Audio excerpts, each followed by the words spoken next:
She never thought teaching arithmetic in Silver Creek would lead to staring down the barrels of 3 revolvers. Sarah Harrison watched dust devils dance across the schoolyard as the notorious Carson gang surrounded her tiny schoolhouse. These outlaws had terrorized 3 territories, leaving a trail of empty bank vaults and broken lives. But what these dangerous men didn't know, what no one in Silver Creek knew, was that they were about to make the fatal mistake of their lives. They thought Miss Harrison was just another schoolteacher they could use as leverage. They never imagined they'd picked the wrong target. They had just threatened the sister of James Deadeye Harrison, the deadliest shot in all the Western Territories, and some debts can only be paid in lead. Before we jump back in, tell us where you're tuning in from, and if this story touches you, make sure you're subscribed, because tomorrow I've saved something extra special for you. The morning sun painted Silver Creek's weathered buildings in shades of amber, as Sarah Harrison wrote multiplication tables on the schoolhouse's worn blackboard. At 32, she commanded respect throughout the small mining town, her gentle but firm demeanor shaping young minds just as it had for the past 8 years. Outside, the spring breeze carried children's laughter as they played in the schoolyard, their joy a testament to the peace she'd helped build in this dusty corner of Arizona territory. Sarah adjusted her wire-rimmed spectacles, surveying her classroom with quiet pride. Rough-hewn benches held the children of miners, ranchers, and merchants alike, 23 students whose futures she carefully cultivated. On her desk sat a stack of arithmetic papers, each one representing another small step toward civilization in this untamed land. "Miss Harrison!" young Tommy Baker's voice carried through the open window. "Riders coming!" Such announcements were common in Silver Creek. The town sat at the crossroads of several major cattle drives, making it a natural stop for cowboys, traders, and occasionally less savory characters. Sarah didn't worry. Sheriff Matthews kept order with a firm but fair hand, and Silver Creek hadn't seen serious trouble in over 3 years. The first sign something was wrong came from her oldest student, Mary Wilson. The 14-year-old girl's face paled as she looked out the window, her hand clutching her slate so tight her knuckles went white. "Miss Harrison, those are Carson's men." Sarah's heart skipped a beat, but her voice remained steady. "Children, inside, please. Tommy, Mary, help the younger ones with their mathematics." Years of handling rowdy students had taught her the value of calm authority, even as her mind raced with stories she'd heard about the Carson gang. Through the schoolhouse window, she watched 5 riders approach, their horses kicking up clouds of dust. Their leader, Jake Carson, was unmistakable, tall and broad-shouldered, with a shock of grey hair and a reputation for calculated cruelty. His gang had robbed 12 banks across 3 territories, always staying one step ahead of the law, through brutal efficiency and a willingness to use hostages. The children huddled at their desks as bootsteps creaked across the schoolhouse porch. Sarah stood straight, channeling the quiet strength that had earned her respect from even the most difficult parents. The door swung open, flooding the room with harsh sunlight and the silhouettes of dangerous men. "Well, well," Carson's voice carried the kind of smooth menace that had talked his way past countless security measures. "Miss Harrison, I presume, Silver Creek's treasured teacher." Sarah positioned herself between the outlaws and her students, her voice firm despite her racing heart. "This is a place of learning, Mr. Carson. Whatever business you have in Silver Creek, it shouldn't involve children. If you're enjoying this story of frontier justice, hit that subscribe button. Tomorrow's video reveals how the West's deadliest gunslinger responds when outlaws threaten his family. Carson's laugh held no warmth as he removed his hat, revealing hard eyes that had witnessed and caused countless tragedies. "Oh, but it does, Miss Harrison. You see, we have some business with the bank, and experience has taught us that people behave much more cooperatively when they're children's teacher is involved.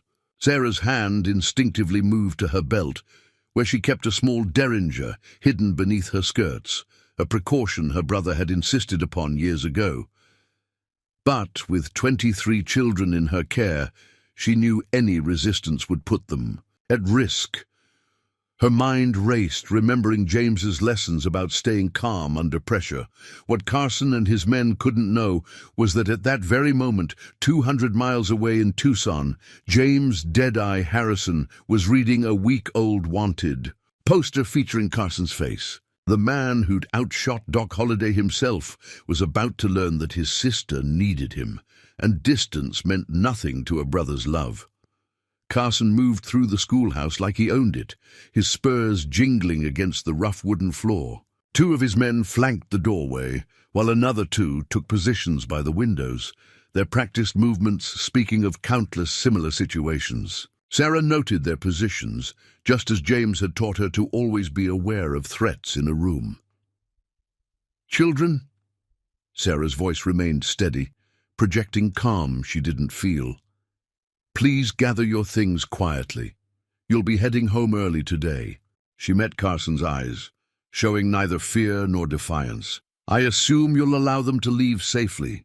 Carson's smile didn't reach his eyes as he settled into her chair, deliberately placing his revolver on her stack of grading papers. "Now, Miss Harrison, that depends entirely on you. We're reasonable men. We just need your assistance with some business in town." Through the window, Sarah caught glimpses of townspeople hurrying past, mothers rushing to gather children, shopkeepers locking doors. Silver Creek had enjoyed 3 years of peace, but frontier towns remembered how to react to trouble. She knew Sheriff Matthews would already be organizing a response, for whatever good it might do, against Carson's experienced gang. "Tommy," Sarah addressed her youngest student, whose eyes were wide with fear, "lead the little ones out. Mary, help him." She watched the children file out, maintaining her composure even as her heart ached at their frightened faces. Carson's men made no move to stop them, which worried her more than if they had. It meant the outlaws were confident in their control of the situation.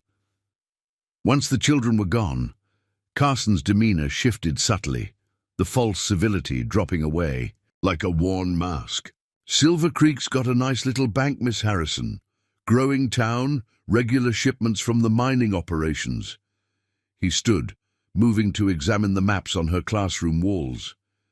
"But more interesting is what's in the bank president's head. Specifically, the combination to that new Brooker 640 safe they installed last month."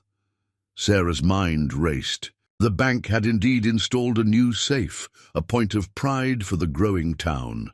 Mr. Williams, the bank president, had specifically chosen it for its reputation as uncrackable. Now she understood. They needed leverage to make him open it. 3 territories hunting us," Carson continued, tracing his finger along the map. "Federal marshals getting closer every day. This is our last big score before heading south to Mexico. But it needs to go smooth, and that's where you come in." One of his men, a scarred individual Sarah had heard called Rattler, spat tobacco juice on her clean floor. "Town respects you, teacher, values you. William's youngest girl is in your class, ain't she?" Sarah felt cold despite the warm spring air. Yes, little Emma Williams was one of her students, bright, eager to learn, and now another point of pressure the outlaws could use. She thought of her derringer, but with 4 guns trained on her, such action would be suicide. "You're going to walk with me to the bank," Carson explained, his voice matter-of-fact. "Stand next to me real peaceful-like, while I explain to Williams how unfortunate it would be if Silver Creek's beloved teacher met with an accident. Man like that, he'll understand the situation." Sarah's mind went to the small box hidden beneath the floorboards under her desk, the one containing letters from James, including his latest from Tucson.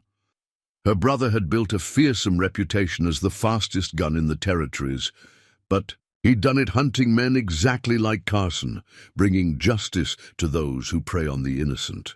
"I won't help you rob honest people," Sarah stated firmly, drawing on years of facing down unruly students and demanding parents. "Silver Creek is my home."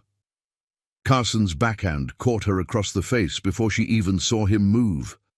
The strike was calculated, hard enough to show he meant business, but not enough to leave obvious marks.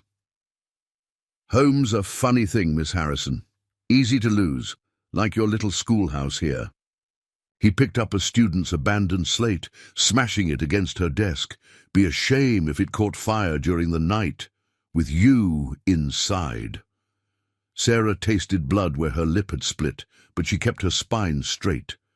James had always said true. Courage wasn't about not feeling fear, it was about standing firm despite it. Threatening a teacher in her own classroom, she said softly. "You must be desperate indeed, Mr. Carson." The outlaw's eyes narrowed dangerously. "Desperate? No, Miss Harrison, just practical. You'll walk with me to that bank because if you don't, I'll start with your schoolhouse, then maybe the general store. See how many buildings need to burn before this town's conscience starts weighing on you." Outside, Sarah could see more of Carson's men taking positions around town. She counted at least 8 more riders, all heavily armed.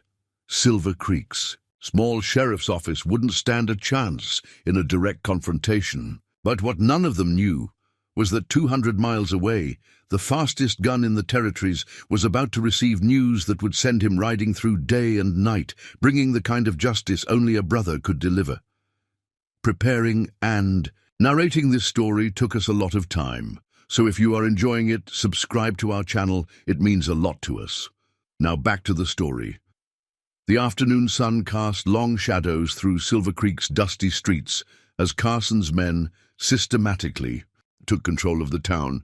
Sarah watched from her schoolhouse window as armed riders positioned themselves at every major intersection. Their efficiency spoke of experience. This wasn't their first time subduing a frontier settlement. "Time for our walk, Miss Harrison," Carson announced, checking his pocket watch, a fancy gold piece that Sarah suspected came from one of his previous robberies. "Bank closes in 2 hours, plenty of time for Mr. Williams to make the right choice."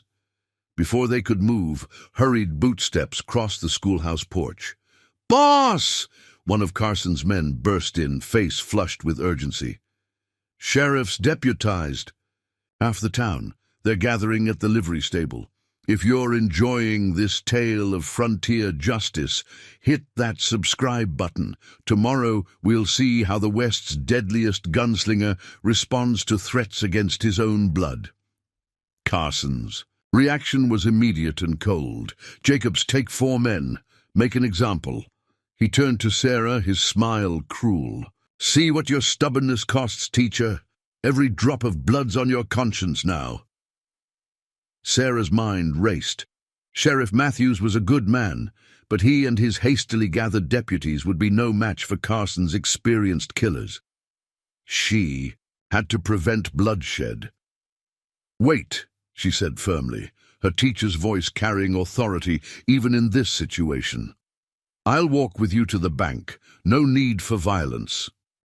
"Smart woman," Carson nodded to Jacobs. "Hold position. Let's show this town how civilization works." He gestured to the door with exaggerated courtesy. "After you, Miss Harrison." Sarah walked out into the street, her steps measured and dignified despite her racing heart. Townspeople watched from behind shuttered windows as she passed, Carson close behind her. She could feel their eyes, their fear, their silent prayers. 8 years of teaching their children had made her part of Silver Creek's soul. Now Carson was using that connection as a weapon. The walk to Silver Creek Bank seemed endless. Sarah noted every detail, just as James had taught her. Carson had 12 men visible, all well armed with Winchester rifles and Colt revolvers. Their horses were quality stock, built for speed and endurance, critical for outrunning posses. Most importantly, she noted their arrogance. They thought they held all the cards. What they couldn't know was that Sarah had already set events in motion, Before leaving the schoolhouse, she'd managed to slip a note into young Tommy Baker's arithmetic book, a message that would reach her brother through a network of trusted friends. James had established this system years ago, knowing his reputation made her a potential target. At the bank's entrance, Sarah paused. Through the window, she could see Mr. Williams at his desk, his face going pale as he spotted her with Carson. The banker's hands trembled slightly as he reached for his ledger, a father's fear for his child evident in every movement. "Remember," Carson's breath was hot against her ear, "one wrong word, one wrong look, and this town burns, starting with your precious schoolhouse." Inside the bank, the afternoon's normal business had ground to a halt. The teller, young Billy Hayes, stood, frozen behind his cage. Two of Carson's men had already taken positions by the doors, their presence turning the bank's usual quiet atmosphere into something suffocating. "Mr. Williams," Carson's voice dripped false courtesy, "your reputation for hospitality precedes you. I believe you've already met Miss Harrison. Such a dedicated teacher. Would be tragic if anything happened to her." Sarah met the banker's eyes, seeing the same impossible choice she'd faced. William's daughter Emma had just turned 7, still young enough to believe in fairy tales and happy endings. The new Brooker safe held the savings of dozens of hard-working families. But what was money compared to a child's teacher? "Now," Carson continued, producing a canvas bag, "let's discuss that combination. And please, no heroics. I'd hate for Miss Harrison to suffer for your poor choices."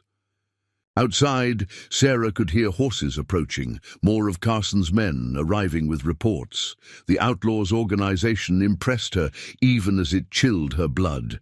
They had clearly planned this operation carefully, choosing Silver Creek for its growing wealth and relative isolation. The nearest federal marshal was 2 days' ride away. But they had made one critical mistake. Even now, her message would be racing across the territory through a chain of trusted hands. James had always said that in the vast spaces of the frontier, information was as valuable as water. He'd built a network of friends and allies across 3 territories, people who owed their lives or livelihoods to his gun and his sense of justice. Mr. Williams' hands shook as he approached the safe, his conscience warring with his duty. Sarah watched him input the first number, silently praying her message would travel fast enough. The combination tumbler clicked ominously in the tense silence. What Carson and his men couldn't know was that 200 miles away, in a Tucson saloon, a weathered hand was already passing a carefully folded note to James "Deadeye" Harrison. The West's deadliest shot was about to learn that Outlaws had threatened his sister, and distance meant nothing when family was at stake.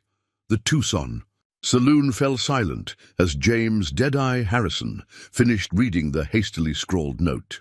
His weathered face revealed nothing, but those who knew him well caught the slight tightening around his eyes, the only warning sign most men ever got before meeting their maker. "Silver Creek," he spoke softly, his voice carrying the kind of quiet authority that made even drunk men sober up fast. "Carson's gang." His calloused hand closed around the paper, knuckles white with controlled tension. The saloon's patrons carefully created space around him, their instincts for survival well honed. James Harrison hadn't become a legend by accident. 15 years of bringing justice to the frontier had earned him a reputation that made even hardened gunfighters choose different saloons. If you're enjoying this story of brotherly vengeance, hit that subscribe button. Tomorrow we'll see what happens when the West's fastest gun rides to save his sister. "That's 2 days' hard ride," the bartender ventured, wiping a glass with nervous energy. "Carson's got at least 15 men." James stood slowly, his movements deliberate as a rattler coiling to strike. At 45, his dark hair showed touches of grey, but his eyes remained sharp as hawks. The Colt Peacemaker on his hip had notches enough to make even territorial marshals respectful. 15 men, he repeated thoughtfully, checking his pocket watch. "Should have brought more." His voice carried no bravado, just the calm certainty of a man who'd faced worse odds and left nothing but boot-heel markers behind. The gathered crowd watched as he methodically checked his gear. The worn cavalry saddlebags held spare ammunition and basic supplies. His rifle scabbard housed a customized Winchester .73, the same gun that had outshot Doc Holliday in the infamous Prescott shooting contest 3 years back. Words already spreading, a gruff voice announced from the doorway. Marshal Jenkins entered, his badge catching the afternoon light. Got telegrams from 3 stations. Carson's gang hit 2 banks last month, Denver and Salt Lake City. Left 4 dead in Denver. James nodded slightly, acknowledging the information without shifting his focus from preparation. His mind was already calculating distances, water sources, alternate routes. The desert between Tucson and Silver Creek was merciless this time of year, but he knew every waterhole and canyon between here and there. "They've got your sister," Jenkins continued, watching Harrison carefully. "Town teacher, from what I hear, using her to force the bank president's cooperation." He paused, weighing his next words. "This is federal jurisdiction, Harrison. I've got men riding from 3 directions, but they're 4 days out at best." 4 days, James replied softly, checking his peacemaker's action with practiced precision. The gun moved like silk in his hands, as much a part of him as his own fingers. "Town might not have 4 days, Marshal." Outside, hoofbeats approached. 3 riders pulled up, men James had ridden with before, former rangers who'd followed his lead on more than one manhunt. They'd heard the news and came prepared, their horses already saddled for hard riding. "Figured you might want company," Bill Hawkins, the eldest of the 3, stated simply. His scarred face spoke of years tracking the worst the territories had to offer. "Carson's been asking for this for a long time." James finished his preparations, each movement economical and purposeful. Those watching recognized the calm before a storm, the gathering of forces that would soon be unleashed. His reputation hadn't come from showmanship or quick temper. Deadeye. Harrison was known for methodical, inevitable justice. "Sarah always wanted to teach," he spoke quietly, almost to himself. "Even when we were young, back in Missouri. Said the frontier needed education more than guns." His small smile carried genuine warmth, the only soft spot in an otherwise hardened exterior. "Sent her every dime I could to help her get that schoolhouse built." The marshal shifted uncomfortably. "Harrison, you know I can't officially sanction this. Carson's gang needs to face proper trial." "They will," James replied, his voice carrying absolute certainty, "whatever's left of them." He turned to the 3 volunteers, assessing their readiness with a veteran's eye. 2 days to Silver Creek, assuming we ride hard and change horses at Miller's Station." The gathered crowd watched as the 4 men mounted up, their preparations. Speaking of years of experience, James took a moment to adjust his hat against the afternoon sun, his movements unhurried despite the urgency of the situation. "Marshal," he called back, his voice carrying clear in the dusty street, "might want to send a telegram to Silver Creek's undertaker. Tell him to start measuring for about 15 new customers." The thunder of hooves filled Tucson's main street. As the 4 riders headed north, their pace already set for a hard journey.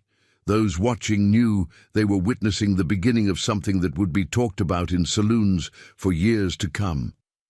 What Carson's gang couldn't know, as they terrorized Silver Creek, was that their time was already running out. The West's deadliest shot was coming for them, and with him rode the kind of justice that no amount of outlaws could stop.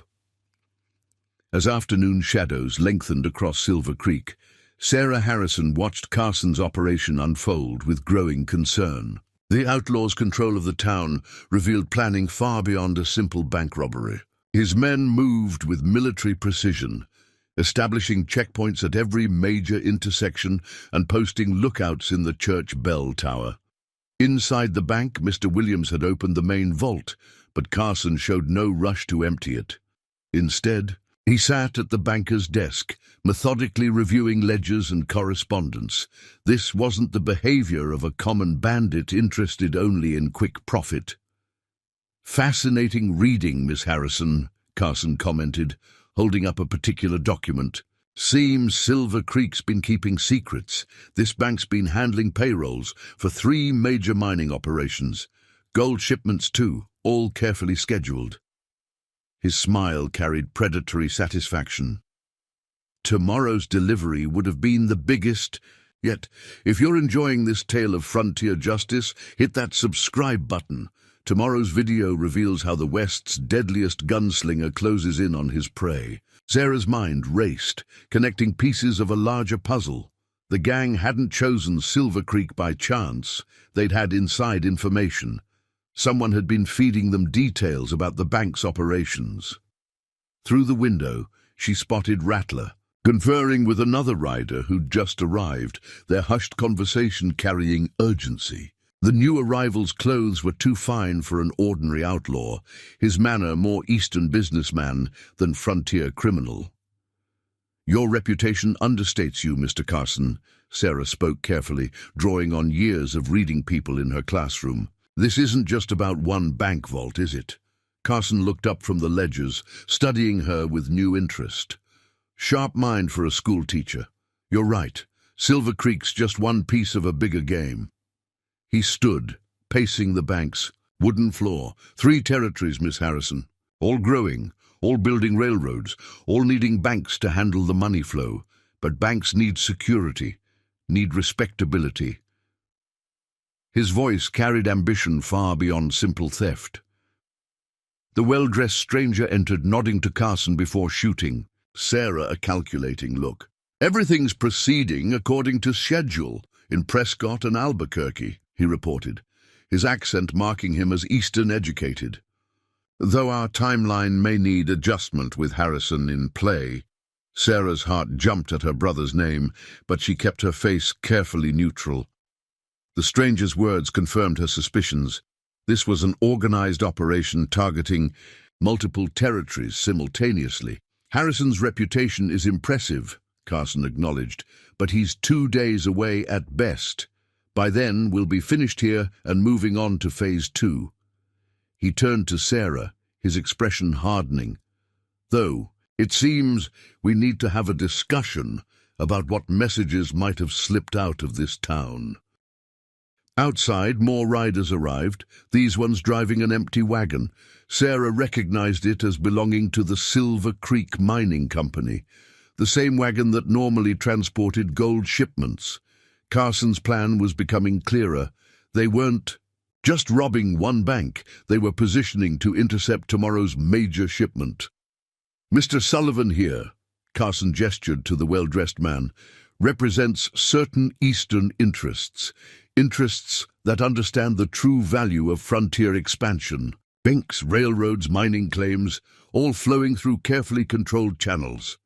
His voice carried the conviction of a man revealing only part of a grander vision. Sullivan moved to the window, watching Carson's men efficiently controlling the town. "The frontier's changing, Miss Harrison. Old ways of random violence and quick robbery are finished. The future belongs to organization, to systems."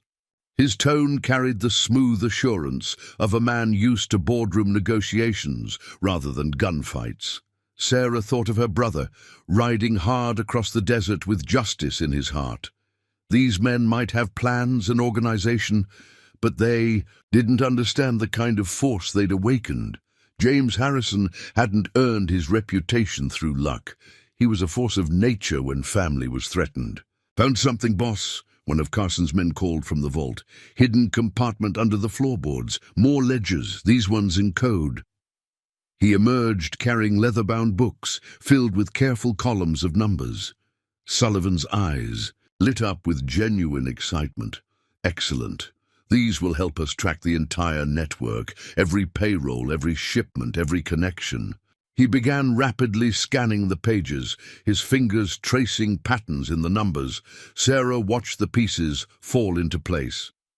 Carson's gang wasn't just targeting Silver Creek's bank, they were gathering intelligence for a larger operation involving multiple territories. The bank robbery was cover for something far more ambitious.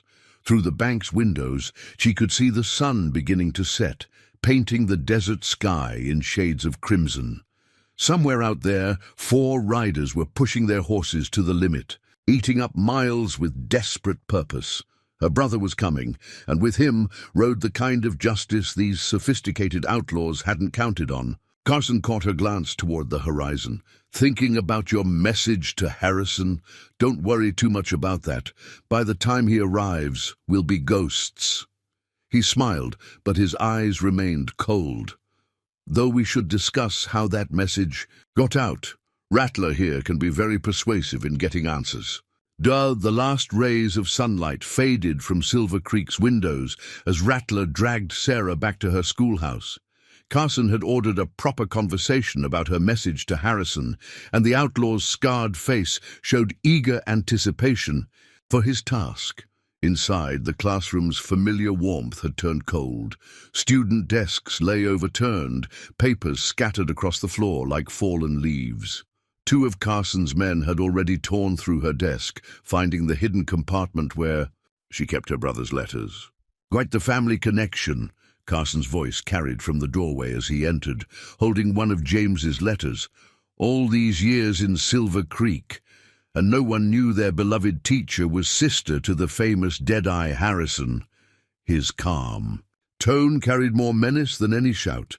"If you're enjoying this tale of frontier vengeance, hit that subscribe button. Tomorrow we'll see how the West's deadliest shot handles those who threaten his blood." Sarah stood straight despite her fear, drawing strength from the walls that had witnessed 8 years of teaching frontier children. "My students know me as Miss Harrison. My name was never a secret." "No," Carson agreed, "but your connection to that particular Harrison was." He moved to the blackboard, deliberately erasing her careful arithmetic lessons. "Tell me about the message you sent. Who carried it? What route?" Each question was punctuated by the screech of chalk being crushed. Sarah's mind went to young Tommy Baker, who'd carried her note hidden in his arithmetic book. The boy was surely safe at home now, his part in the message chain complete. "I don't know what you're talking about," she replied evenly. "Rattlers." Backhand caught her across the face, splitting her lip again. The blow was calculated, meant to hurt without leaving obvious marks. "Boss asked you nice," he growled. "I ain't so polite." "Careful," Sullivan cautioned from his position by the window. "We need her cooperative for tomorrow's operation." The Eastern man's refined accent seemed out of place in the violence-charged atmosphere. Carson pulled a chair from behind Sarah's desk, seating himself with deliberate casualness. "Miss Harrison, let me explain your situation clearly. Right. Now, your students are home safe with their families. Tomorrow they'll naturally want to check on their beloved teacher." His smile carried genuine malice. "Imagine their young faces when they find this schoolhouse burned to ashes. With you inside." Sarah's heart raced, but her voice remained steady. "Threatening children, Mr. Carson? You truly are desperate." "Desperate?" Carson laughed, but his eyes remained cold. "No, Miss Harrison. Strategic. Your brother's reputation is well earned, but even Deadeye Harrison can't shoot what he can't. Find. By the time he arrives, we'll be gone, and you'll either be cooperating with our plans or serving as an object lesson about defiance." Through the window, Sarah watched more of Carson's men positioning themselves around town. Their movements showed military training. These weren't common bandits, but disciplined fighters. She counted at least 20 now, more than initial estimates. "The frontier's changing," Sullivan commented, adjusting his fine Eastern suit. "Men like your brother, Miss Harrison, lone gunmen dispensing personal justice, they're becoming obsolete. The future belongs to organization, to systems." He gestured at Carson's efficient operation. "What you're witnessing is evolution. Rattler grew impatient, his hand straying to the knife on his belt.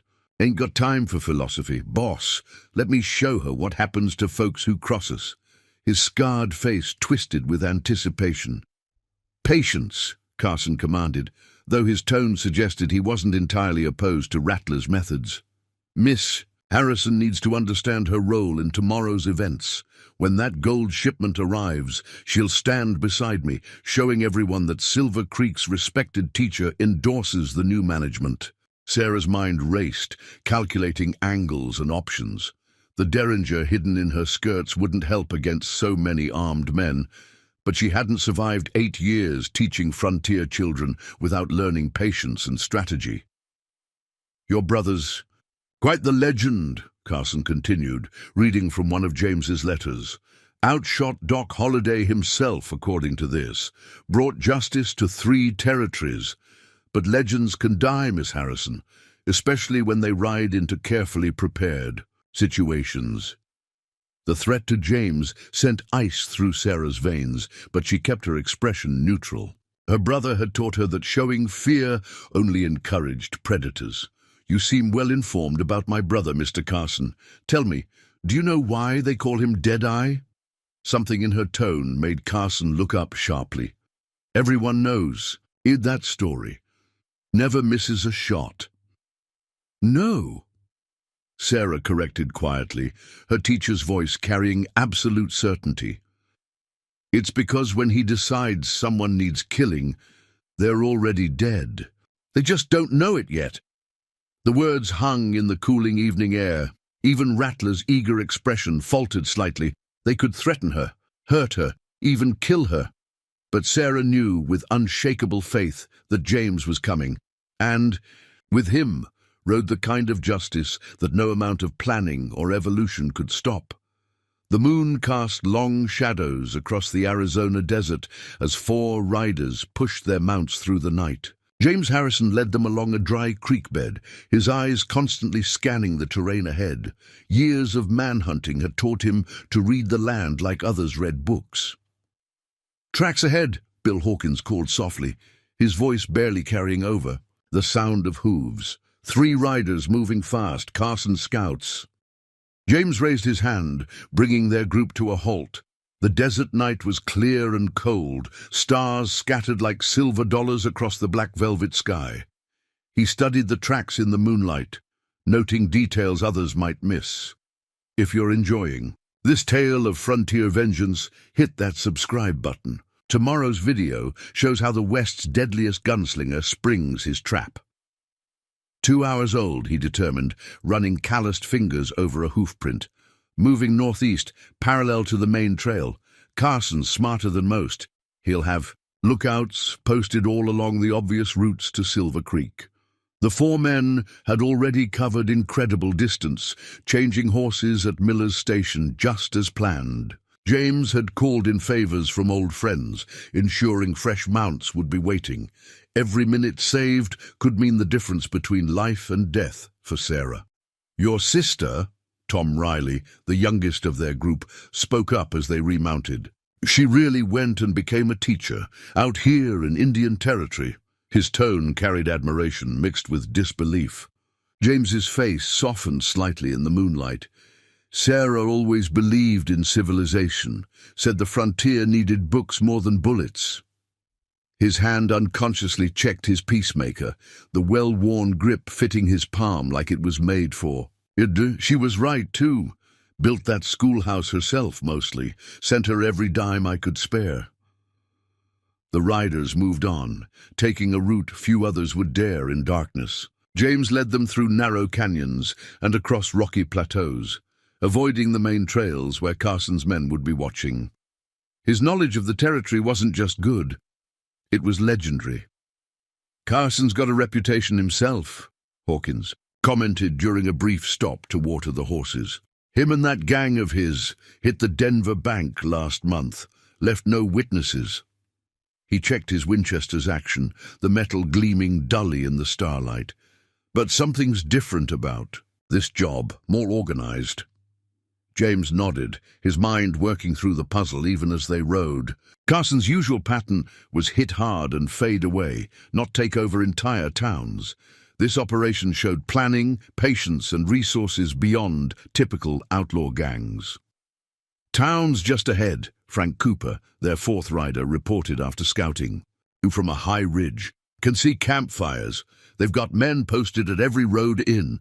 His voice carried the experience of years serving with the Texas Rangers. "Count at least 20 riders." The news should have been discouraging, 5-to-1 odds against experienced gunmen. But those who knew James Harrison recognized the look in his eyes. It wasn't anger or worry, but the calm focus of a hunter who's finally spotted his prey. "Carson's men are good with guns," James acknowledged, checking his own weapons with methodical care. "But they're used to having the advantage, used to people being scared." His voice carried absolute certainty. "Fear's their weapon. Take that. Away, they're just men who need killing." The four riders gathered in a small canyon, concealed from any watching eyes. James laid out his plan, each detail reflecting years of experience, hunting the worst the frontier had to offer. This wasn't just about rescue, it was about the kind of justice that only a brother could deliver. "Towns used to Carson's type," he explained, sketching a rough map in the dirt. "Outlaws ride in, make threats, take what they want. People learn to bend, to survive." His finger traced lines representing Silver Creek's main streets. But Carson's never faced someone who isn't afraid of him. Never dealt with a man who's already decided every last one of his gang needs to die. The others listened intently, recognizing that this wasn't bravado, but simple statement of fact. They'd all heard stories about Harrison's skill with a gun, but seeing him plan was a different kind of education. Every detail was considered, every angle calculated. "Got something else," Cooper added, producing a crumpled wanted poster. "Fresh from Tucson. Carson's gang hit more than just Denver. 3 banks in 2 months, all with the same pattern. But here's the strange part. They're taking papers, ledgers, not just money." James absorbed this information, fitting it into the larger picture. Someone's backing them, someone with plans bigger than simple robbery. His mind went to Sarah alone in that schoolhouse, but they made a mistake, made it personal. The moon was setting now, the desert growing darker before dawn. In Silver Creek, Carson's men would be confident in their control, certain that no one would dare challenge their grip on the town.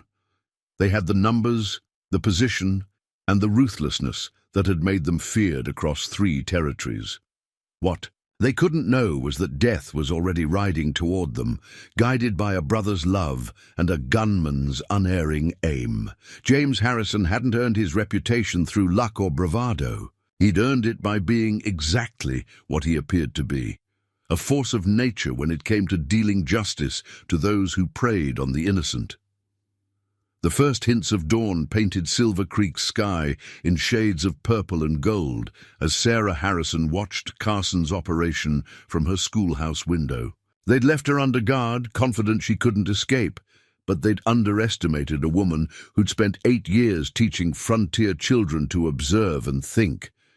Through the growing light, she noted details that seemed odd for a simple bank. Robbery. Carson's men were systematically visiting every business in town, collecting papers and ledgers. The well-dressed Sullivan spent hours studying these documents, making careful notes in a leather-bound book. "Quite the operation you're running," Sarah commented as Carson entered, his boots tracking dust across her clean classroom floor. "But it's not just about tomorrow's gold shipment, is it? If you're enjoying this tale of frontier justice, hit that subscribe button. Tomorrow we'll see what happens when civilization meets vengeance." Carson paused, studying her with new respect. "Sharp mind for a schoolteacher. You're right, the gold's just a bonus." He settled into her chair, deliberately placing his gun on her grading papers. "Tell me, Miss Harrison, what else have you noticed?" Sarah chose her words. Carefully, knowing information could be more valuable than bullets. Your men aren't just watching the roads. They're checking everyone's business records. Mr. Sullivan's particularly interested in shipping manifests and bank transfers. She met Carson's eyes steadily. You're mapping something. Evolution, Sullivan answered from the doorway, his eastern accent sharp in the morning air. The frontier's changing, Miss Harrison. Random violence, individual robberies, that's the past. The future belongs to organization, to systems. He placed his ledger on a student's desk. Carson's men provide the muscle, but the real prize is information. Sarah's mind raced, connecting pieces of a larger puzzle. The gang's systematic collection of business records, their interest in bank transfers, the carefully planned timing, it all pointed to something far more ambitious than mere theft. 3 territories, Carson explained almost proudly. Every growing town, every new railroad connection, every mining operation, they all need banks, and banks need information. His smile carried predatory satisfaction. Control the information. Control the money. Outside, more of Carson's men returned from their rounds, carrying stacks of documents. Sarah recognized ledgers from the general store, shipping records from the stagecoach office, contracts from the mining company. They were building a complete picture of the region's financial networks. Your brother's reputation is impressive, Sullivan commented, adjusting his fine spectacles. But men like Deadeye Harrison, they're becoming obsolete. Personal justice, individual skill. It's meaningless against the power of organization. He gestured at the documents. This is the future. Sarah thought of James, remembering his lessons about patience and observation.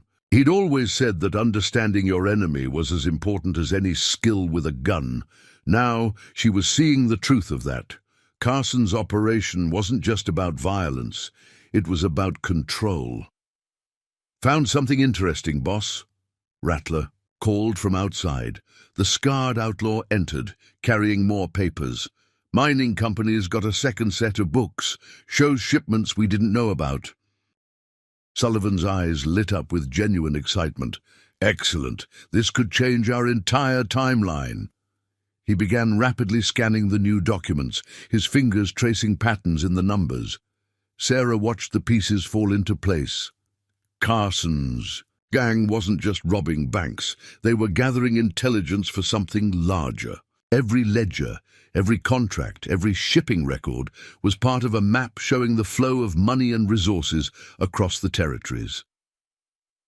Your men are efficient, she noted, keeping her voice neutral.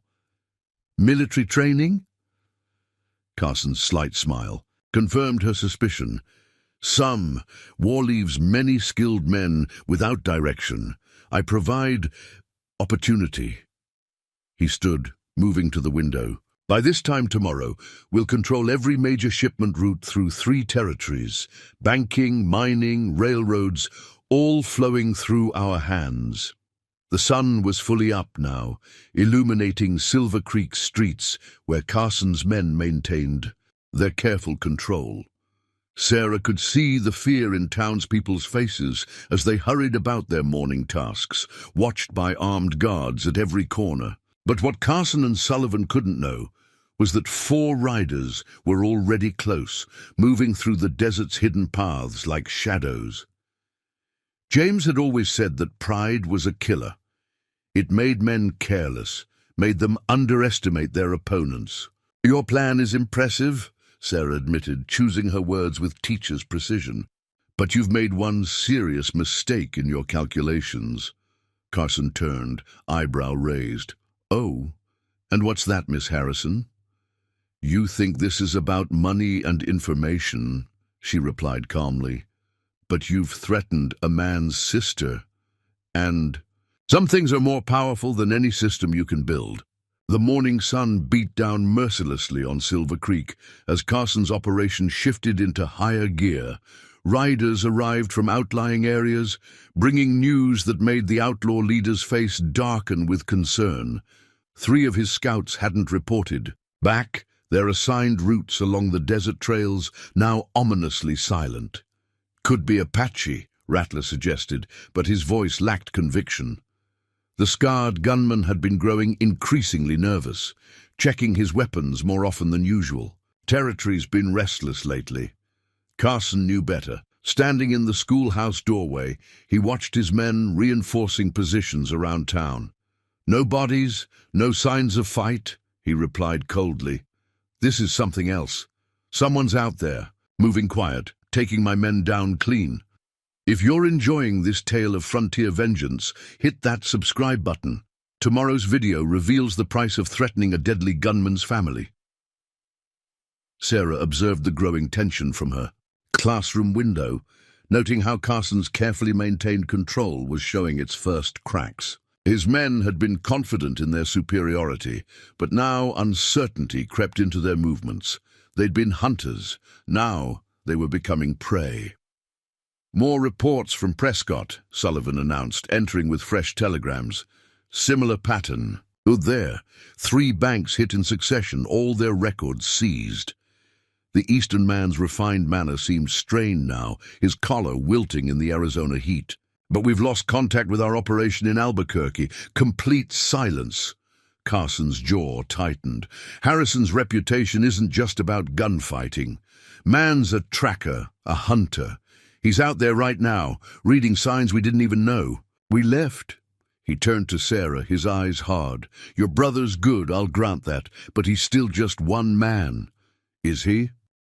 Sarah asked quietly, her teacher's voice carrying calm certainty.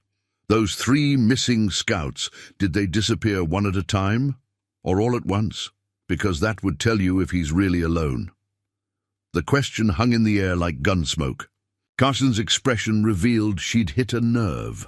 The scouts had vanished separately, suggesting multiple attackers moving with coordinated precision.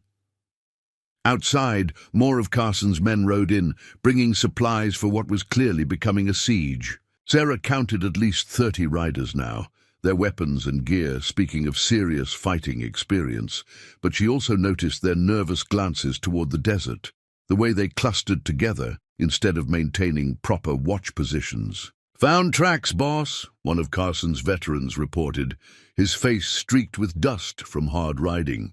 4 riders, moving cross-country through Miller's Canyon. Nobody uses that route, too dangerous, too easy to get lost. He wiped sweat from his brow. But whoever they are, they know exactly where they're going.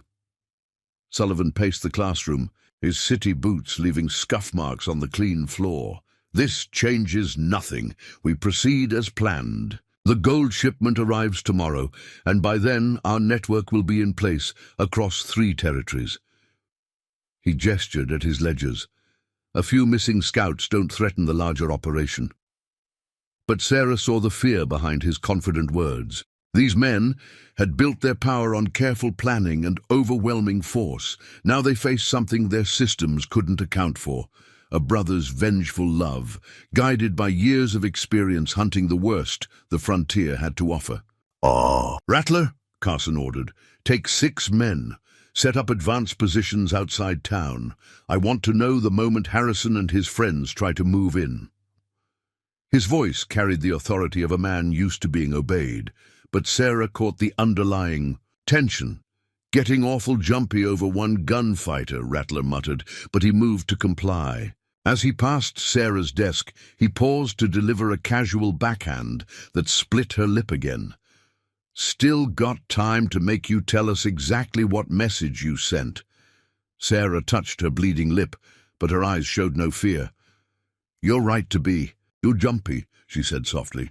James always said that when men start disappearing in the desert, it means someone's hunting them, not fighting. Hunting. Through the window, she watched Rattler and his chosen men ride out, their bravado masking growing unease. They were skilled gunmen, experienced in violence and intimidation, but her brother had spent 15 years tracking men like them, studying their habits, learning their weaknesses. Carson seemed to read her thoughts. Your brother's good, I'll admit that. Maybe the best. But look around, Miss Harrison. I've got 30 men, all hardened fighters. Control of the town, strategic positions. Tomorrow's gold shipment will arrive right on schedule, and our plan will proceed." 30 men, Sarah echoed thoughtfully, all bunched together in one place. Getting more nervous by the hour. "Tell me, Mr. Carson, is that really an advantage against a man who's made his reputation killing bad men one at a time?" The outlaw leader had no answer for that. Outside, the desert wind picked up, carrying the promise of a storm. But Sarah knew the real storm was already coming. 4 riders moving through hidden trails, led by a brother's love and a gunman's unerring instinct for justice. The desert sun hung high and merciless as James Harrison and his companions approached Silver Creek from 4 different directions. They'd separated an hour ago, each taking carefully planned positions around the town. Years of manhunting had taught James that the right setup was as important as any skill with a gun. From his vantage point in the rocky hills overlooking the town, James studied Carson's defenses through his brass spyglass. The outlaws' men were positioned well, but their patterns showed growing nervousness. 3 missing scouts had rattled them more than they wanted to admit. "Got movement!" Bill Hawkins's voice came softly from a nearby ravine. 6 riders heading out, looking like they're setting up advanced positions. The former Texas Ranger had lost none of his tracking skills over the years. If you're enjoying this tale of frontier justice, hit that subscribe button. Tomorrow's video shows what happens when outlaws learn the true meaning of fear. James watched Rattler's group through his spyglass, noting their formations and weapons. His experienced eye caught details others might miss, the way they bunched too close together, their constant scanning of the horizon. These weren't men riding out with confidence. These were men expecting trouble from every shadow. "Let them pass," James instructed quietly. "They'll be more useful scattered than together." He'd learned long ago that fear was a weapon as effective as any bullet. Let Carson's men worry about what was hiding in the desert's endless horizons. Through carefully arranged signals, flashes of light from small mirrors, James coordinated with his other companions. Tom Riley had worked his way around to the north, Frank Cooper covered the eastern approach, and Hawkins would handle the southern edge. They were positioning to cut off any escape once the action started. "Something else," Hawkins reported, his voice barely above a whisper. "Town's got visitors. Well-dressed type, Eastern clothes, keeps checking telegrams and ledgers." The observation confirmed what they'd suspected. This was more than a simple robbery. James's mind went to Sarah, alone in her schoolhouse surrounded by killers. His sister had always been the civilized one, believing in books and learning, while he'd carved his reputation with lead and gunsmoke. But she was also a Harrison, and that meant steel under the softness. Moving with the patience of a hunter, James worked his way closer to town. He noted fresh hoofprints from Carson's patrols, camping signs that told him the gang's numbers and positions. Each detail added to his understanding of what they faced. "Got another one," Riley's signal flashed from the north. Another of Carson's. Scouts had disappeared, taken so quietly his companions would find only empty desert where he should have been. The message was clear. The hunters were becoming the hunted. Through his spyglass, James watched the effect on Carson's remaining men. They clustered closer to town now, abandoning proper defensive positions in favor of safety in numbers. Fear was doing his work for him, breaking down their discipline hour by hour. "Eastern fellows got papers spread out in the bank," Cooper's signal reported. "Looks like shipping schedules, bank records, more than just robbery planning." The information confirmed their suspicions about bigger forces behind Carson's operation. James checked his weapons with methodical care. The peacemaker that had earned his reputation was cleaned and loaded, each bullet placed with precision. His Winchester rested easily in its saddle scabbard, ready for work that required more distance. Through the afternoon heat, he observed Carson's men growing increasingly jumpy.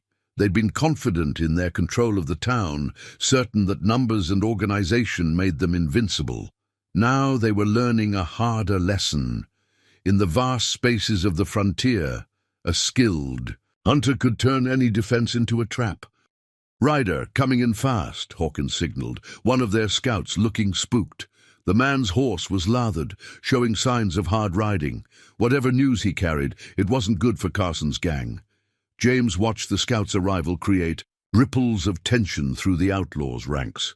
More men moved to reinforce the town's perimeter, but their movements lacked their earlier precision. They were reacting now, losing the initiative that had made them effective. The afternoon wore on, the desert sun baking the earth as James's team tightened their invisible noose around Silver Creek. Each hour brought new signs of deteriorating confidence among Carson's men. They'd come expecting to control a small town through force and fear. Instead, they found themselves caught in a hunter's patient trap. "Got a count!" Cooper's signal flashed. 32 men total, most bunched around the bank and schoolhouse, 6 more with Rattler on patrol. The numbers might have seemed intimidating to most, but James saw only targets waiting to be engaged. From his position, he could see Sarah's schoolhouse, the building she'd worked so hard to establish. Carson's men had turned it into a prison, but they'd made a crucial mistake. They thought they were holding Sarah hostage against her brother's approach. In truth, they'd only succeeded in making themselves easier to find.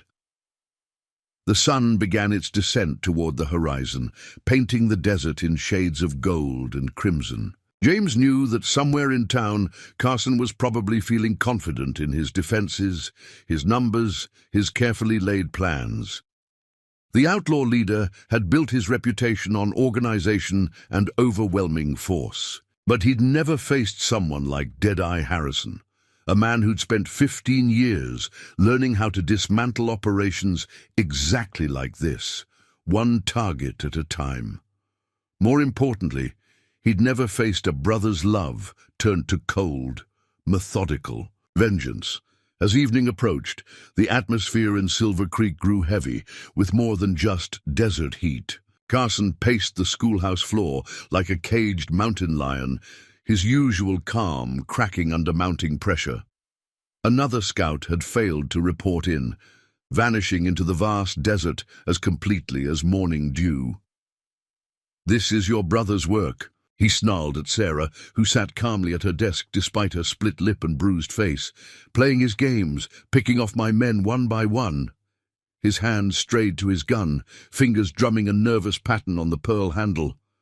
"Not games, mister." "Carson," Sarah replied evenly, her teacher's voice carrying quiet certainty. "Hunting.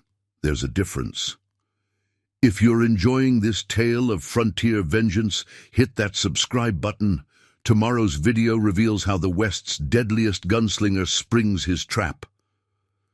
Sullivan burst in, his eastern suit stained with sweat, his usual composure shattered. "Telegraph lines down," he reported, waving a half-finished message. "Can't reach our contacts in Prescott or Albuquerque. We're blind." Carson's face darkened. He grabbed Sarah's arm, yanking her roughly to her feet. "Your brother thinks he's clever, cutting us off piece by piece. Time to remind him what's at stake." He dragged her toward the door, where curious townspeople had gathered to watch the unfolding drama. "Listen well," Carson shouted to the crowd, his voice carrying across the dusty street. "Deadeye Harrison thinks he can play shadow games with my operation. Let's see how he likes watching his sister swing from the hanging tree." Sarah felt the townspeople's fear, saw mothers pulling children close, men averting their eyes in shame. But she also noticed something Carson missed, the subtle changes in their expressions. Fear was giving way to anger, submission turning to resistance. "Your men are deserting," she observed calmly, even as Carson's grip tightened painfully. On her arm, 3 more slipped away during the afternoon. They know what's coming. It was true. Carson's once imposing force had dwindled steadily throughout the day. Some claimed urgent business elsewhere, others simply disappeared between Patrol shifts. The remaining men clustered together, jumping at shadows, their former discipline eroding under constant tension. Rattler's team should have reported back by now, Sullivan added, checking his fine pocket watch nervously. 6 experienced men, all gone silent. His Eastern accent grew more pronounced with stress. This isn't just one man's work. Harrison's. Got help. Carson dragged Sarah to the center of town, where his remaining men had gathered. She counted barely 20 now, far from the confident force that had seized Silver Creek the previous day. Their eyes darted constantly to the surrounding desert, watching for threats from every direction. "Your brother wants to play games." Carson's voice carried a dangerous edge. "Fine, let's give him a show." He turned to his men. "String her up. Let Harrison watch his sister dance at the end of a rope." But his men hesitated, exchanging uncertain glances. They'd signed on for bank robbery and intimidation, not murdering schoolteachers in front of their students. More importantly, they'd seen too many companions disappear into the desert's endless horizons. "Having trouble with your authority, Mr. Carson?" Sarah's voice carried clear in the tense silence. "That's what happens when men realize they're not the predators anymore. They're the prey." Sullivan intervened, his business instincts recognizing a deteriorating situation. "We need her alive," he insisted. "The operation depends on maintaining control of the town. Kill her, and we lose any leverage over the population." Carson's face twisted with competing impulses, rage at his slipping control, fear of the unseen threats surrounding them, and desperate need to maintain his image of power. Finally, he shoved Sarah roughly toward 2 of his men. "Lock her. In the bank vault," he ordered. "Tomorrow's gold shipment is still coming. Once we have that, we can disappear south to Mexico. Harrison can have what's left of his precious sister after we're gone." But Sarah had seen something in the growing darkness, brief flashes of light from the surrounding hills, signals being exchanged by hidden watchers. James's men were in position, tightening their noose around the trapped outlaws. "You know what my brother says about desperate men, Mr. Carson?" she asked as they led her away. "Says they make mistakes, fatal ones." The outlaw leader's response was another brutal backhand that sent her staggering. But she noticed his hands were shaking now. The infamous Carson, who terrorized 3 territories, was coming apart under the pressure of unseen enemies and dwindling forces. Inside the bank, Sullivan's papers lay scattered across tables and desks, evidence of larger conspiracies and corrupt networks. But the Eastern man's grand plans were fracturing as quickly as Carson's control. He paced nervously, checking and rechecking his ledgers as if they could somehow restore order to the chaos. "This changes nothing," he insisted, more to himself than others.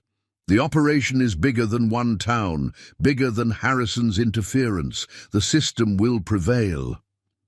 But Sarah, locked in the vault with only a small lantern for light, smiled despite her injuries.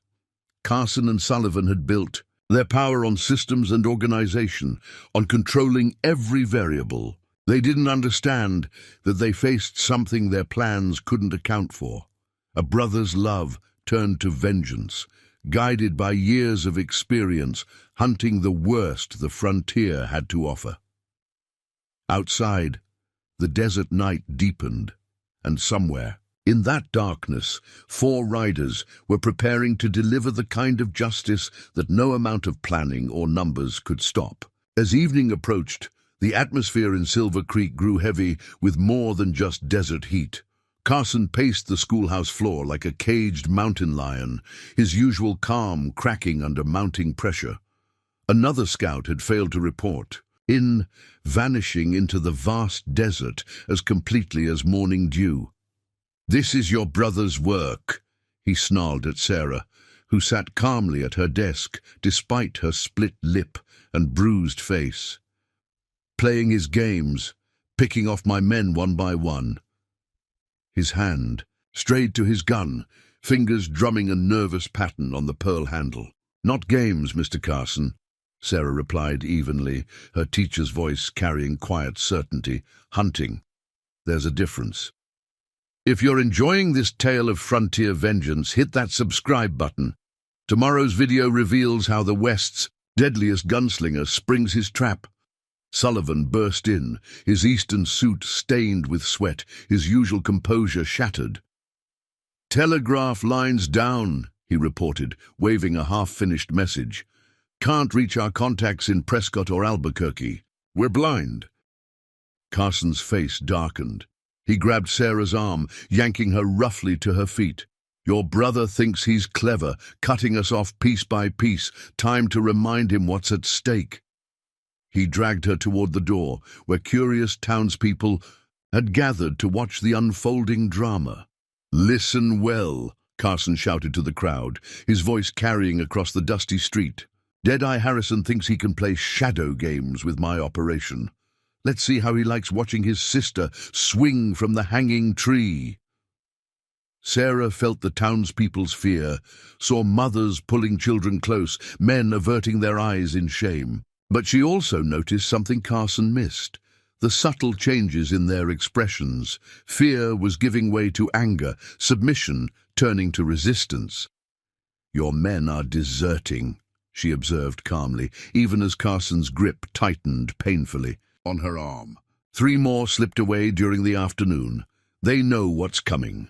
It was true. Carson's once imposing force had dwindled steadily throughout the day. Some claimed urgent business elsewhere, others simply disappeared between patrol shifts. The remaining men clustered together, jumping at shadows, their former discipline eroding under constant tension. "Rattler's team should have reported back by now," Sullivan added, checking his fine pocket watch nervously. 6 experienced men, all gone silent. His eastern accent grew more pronounced with stress. "This isn't just one man's work. Harrison's. Who got help?" Carson dragged Sarah to the center of town, where his remaining men had gathered. She counted barely 20 now, far from the confident force that had seized Silver Creek the previous day. Their eyes darted constantly to the surrounding desert, watching for threats from every direction. "Your brother wants to play games?" Carson's voice carried a dangerous edge. "Fine, let's give him a show." He turned to his men. "String her up. Let Harrison watch his sister dance at the end of a rope." But his men hesitated, exchanging uncertain glances. They'd signed on for bank robbery and intimidation, not murdering schoolteachers in front of their students. More importantly, they'd seen too many companions disappear into the desert's endless horizons. "Having trouble with your authority, Mr. Carson?" Sarah's voice carried clear in the tense silence.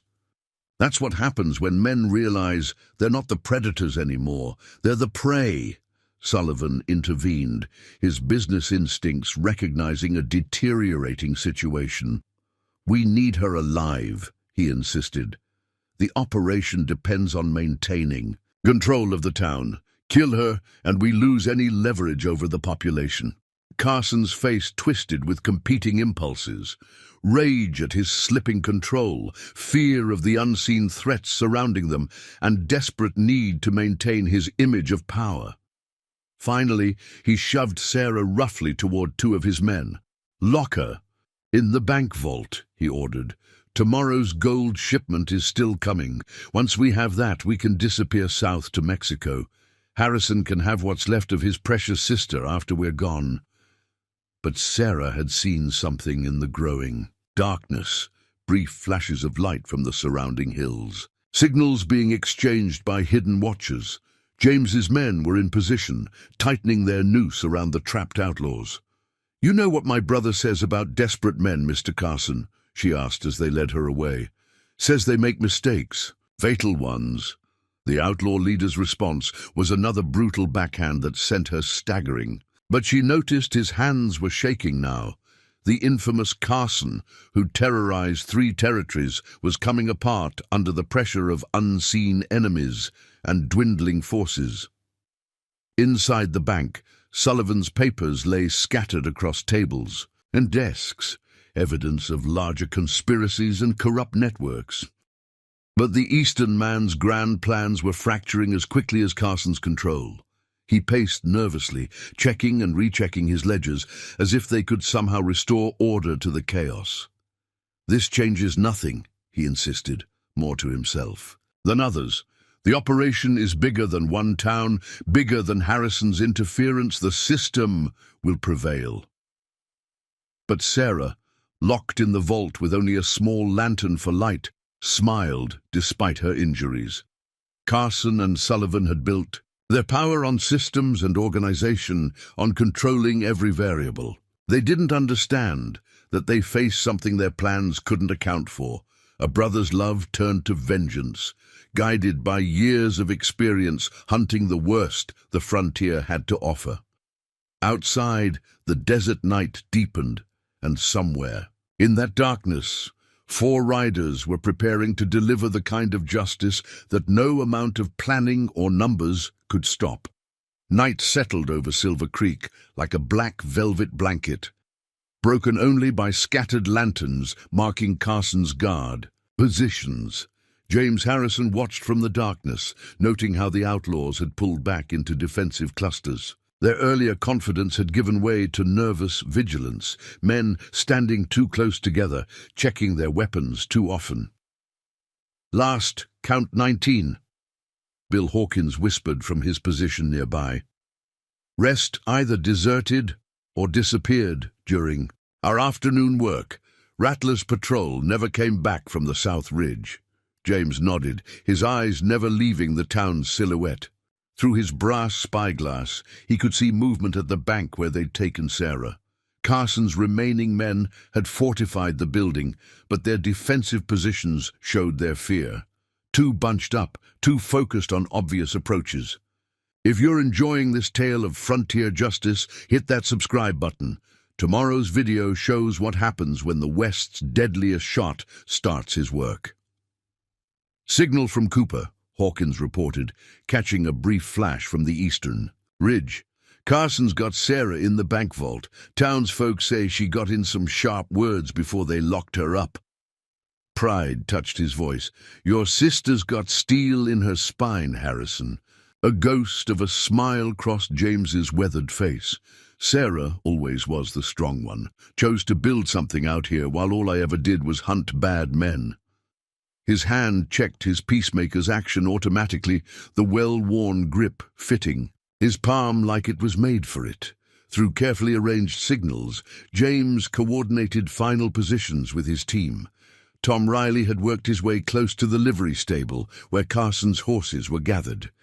Frank Cooper held the high ground east of town, his Winchester ready to control the main street.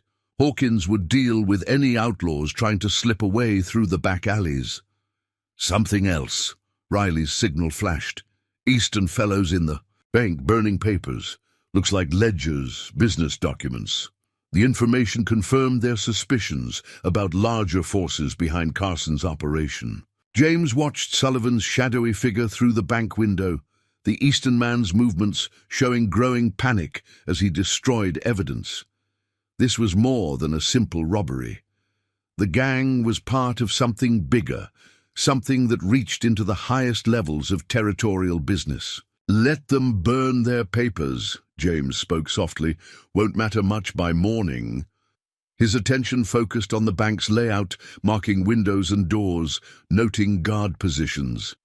Years of manhunting had taught him that proper preparation was as important as speed with a gun.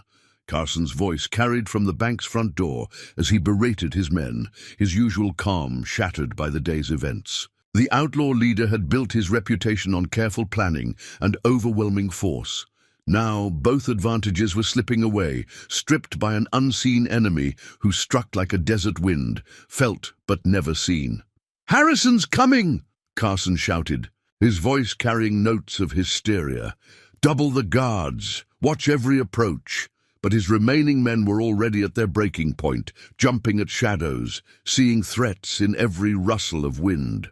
James settled into position, his movements as natural as a cougar preparing to strike.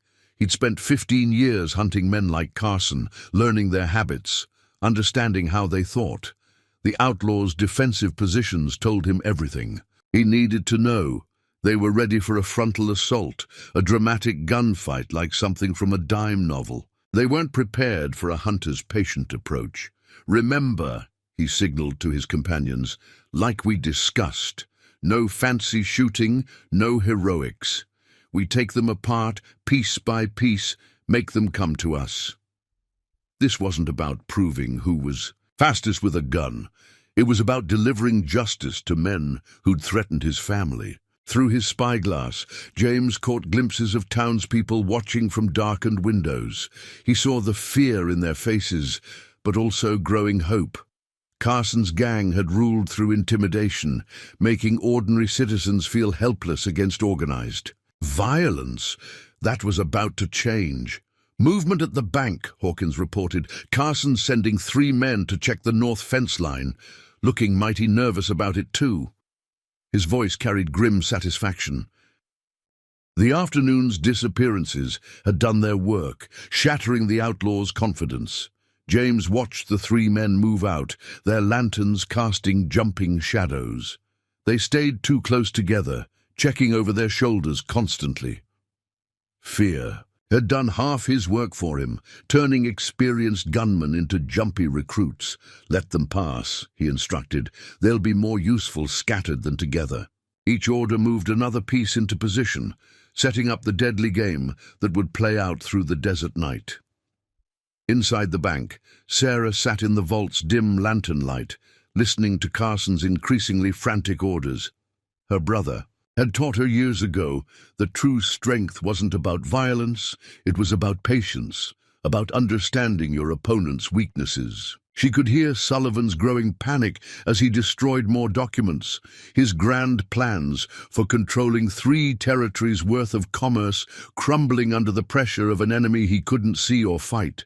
What they couldn't know was that death was already among them, moving with the patience of a hunter who'd spent 15 years perfecting his craft. James Harrison hadn't earned his reputation through fancy gunplay or quick-draw contests.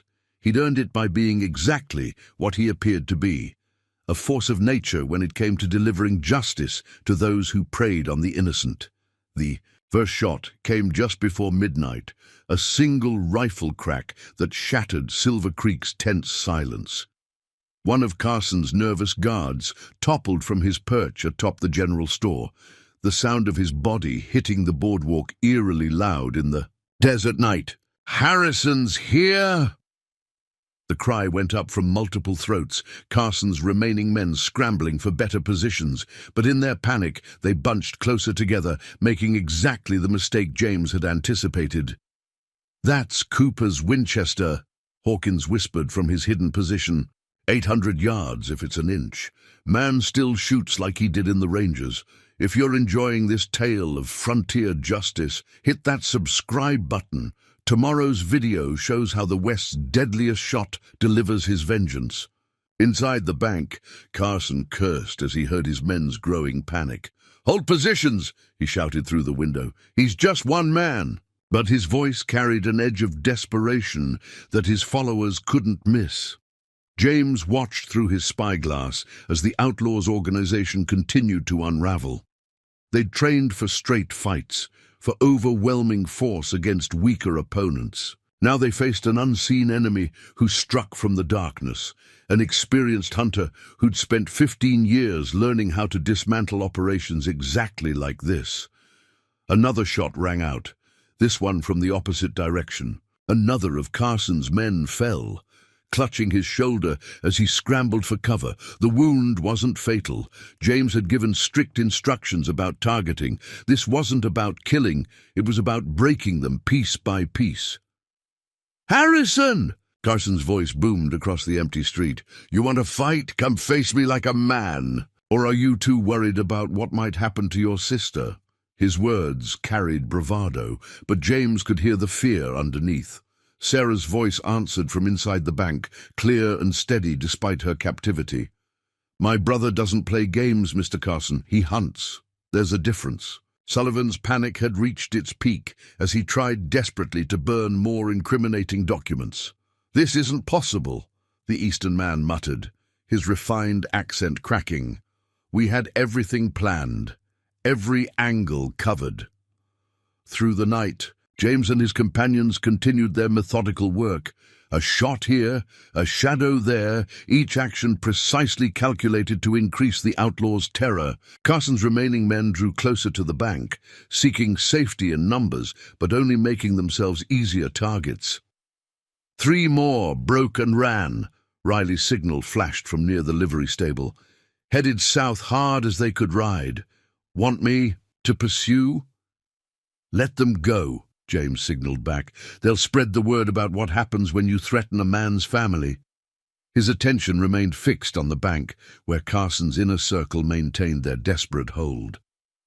Inside the vault, Sarah listened to the growing chaos outside. She'd seen her brother work before, years ago, when other outlaws had thought to use Silver Creek for their purposes. James didn't fight like men expected. He hunted them, broke them down piece by piece until nothing remained but fear and defeat. Another shot cracked through the night, followed by screams as one of Carson's last lieutenants fell from his position by the bank's side door. The wound was carefully placed, painful but not lethal, designed to increase the others' terror. "This is your last chance, Carson." James's voice carried across the town square for the first time, steady and cold as desert steel. "Send Sarah out, surrender your weapons, and face territorial justice. Otherwise, I start killing in earnest." Carson's response was a wild volley of gunfire into the darkness, his remaining men joining in until their weapons clicked empty. The fusillade struck nothing but night air and adobe walls, while somewhere out there, death waited with infinite patience. "He's just one man!" Carson screamed, his composure finally shattering completely. "Just one man!"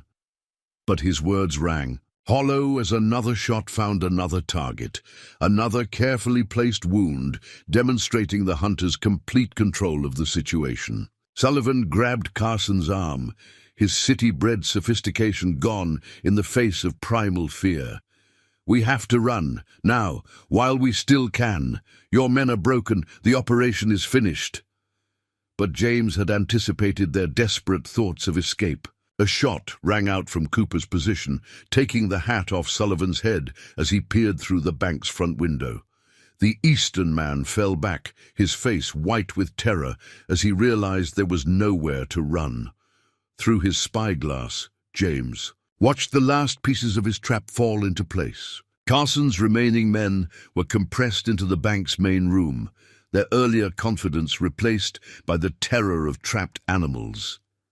They had the numbers, the weapons, and the defensive position, and none of it mattered against a hunter who'd spent 15 years perfecting his craft. The desert wind carried the scent of gunsmoke as James Harrison moved through Silver Creek's shadows like a ghost. His years of experience had taught him that the most dangerous moment in any hunt was when the prey realized it was truly trapped. Desperate men made desperate choices, and Carson still held Sarah hostage. Inside the bank, 13 of Carson's men remained, clustered in the main room like cattle sensing wolves. Their earlier bravado had vanished, replaced by the terrified vigilance of men who knew death was walking among them but couldn't see where it would strike next. "Movement at the south window," Hawkins whispered through the darkness. 2 men looking to slip out the back. His Winchester's action worked silently as he adjusted his position. If you're enjoying this tale of frontier justice, hit that subscribe button. Tomorrow's video reveals the price of threatening a deadly gunman's family. James watched through his spyglass as Carson paced the bank's main room, the outlaw leader's movements showing increasing desperation. Sullivan huddled near the vault, his fine eastern suit stained with sweat and dust, his dreams of controlling 3 territories' commerce crumbling around him. "Harrison!" Carson's shout carried an edge of hysteria. "Final offer! Let us ride out! And your sister lives. Fight us, and she dies first."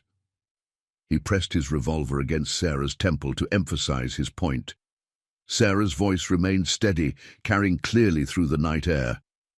"My brother doesn't negotiate with outlaws, Mr. Carson. He eliminates them."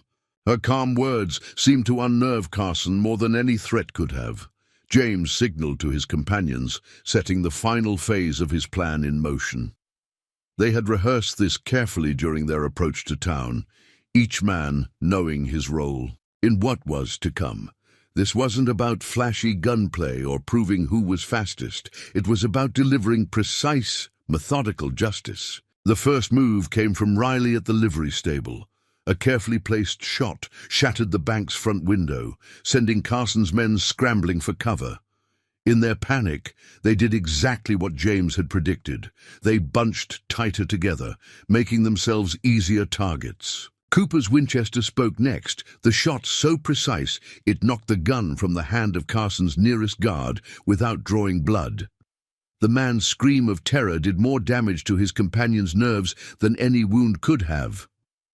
"Can't stay. Here," one of Carson's men shouted, making a break for the back door. Hawkins's shot caught him in the leg, dropping him to the boardwalk. Again, the wound was carefully placed, painful but not lethal, designed to increase the other's fear. James moved closer, using the confusion to his advantage. Carson's remaining men were firing blindly into the darkness now, wasting ammunition, and revealing their positions with each muzzle flash. Their shots struck nothing but air and adobe walls, while death crept ever closer. "It's over, Carson!" James's voice carried the certainty of a judge passing sentence. "Your men are broken. Your operation is finished. All that's left is to decide how many more have to bleed before you face justice." Inside the bank, Sarah watched Carson's composure finally shatter completely. The outlaw leader's face twisted with competing impulses. Terror at the unseen threat outside, rage at his crumbling control, and desperate need to maintain his image of power. "Kill them all!" Carson screamed, shoving Sarah toward the vault. "Burn the town if you have to. Nobody makes fools of us."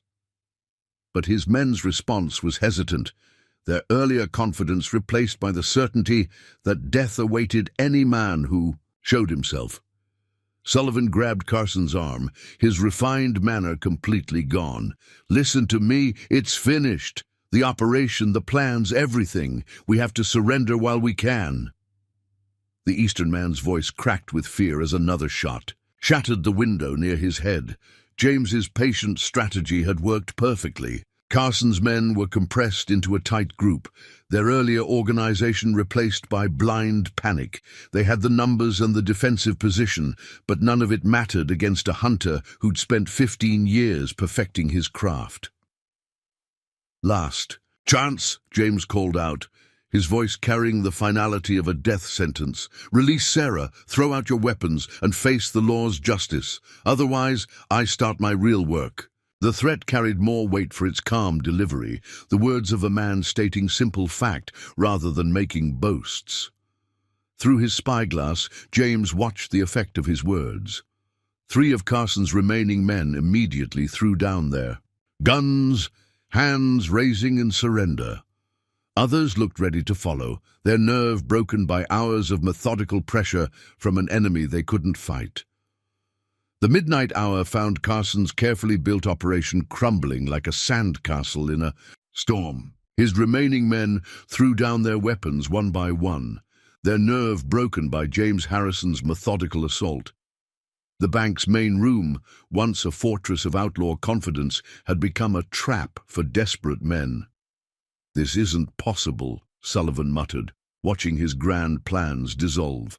The Eastern man's refined composure had shattered completely, leaving him clutching his ledgers like a drowning man grasping at straws. "We had everything planned, every contingency covered." Carson stood alone now, his last loyal men having surrendered to the inevitable.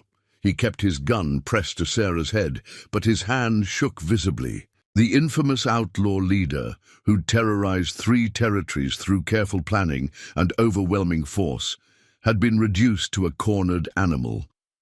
If you're enjoying this tale of frontier justice, hit that subscribe button. Tomorrow's video shows the price of threatening the wrong family. "Your men are done, Carson!" James's voice carried through the shattered window, calm as desert stone. "Your operation is finished. All that's left is to decide how you want this to end." Each word fell like a hammer blow on the outlaw's crumbling resolve. Sarah stood straight despite Carson's grip, her teacher's dignity undiminished by captivity. "He's right, Mr. Carson. My brother doesn't make threats. He makes promises." Her voice carried no fear, only certainty about what was to come. Through the bank's windows, townsfolk had begun gathering in the street, drawn by the sound of surrender. They watched as James's companions led Carson's men out one by one, disarming them with practiced efficiency. Each captured outlaw's face showed the same expression, the shocked realization that their fearsome reputation had meant nothing against a hunter's patient skill. "Found something interesting?" Hawkins called from the bank's back office. "Telegrams, business contracts, letters from territorial officials. Seems our friends here were building quite the operation." His voice carried grim satisfaction as he gathered evidence of corruption reaching far beyond simple robbery. Sullivan's panic reached new heights at these words. The Eastern man lunged for the documents, desperate to destroy evidence of his larger conspiracies. But Cooper's rifle cracked once more, the shot splintering the floorboards at his feet with surgical precision. "Those papers stay right where they are," James commanded. "The territorial marshal will be very interested in seeing who's been backing Carson's operations."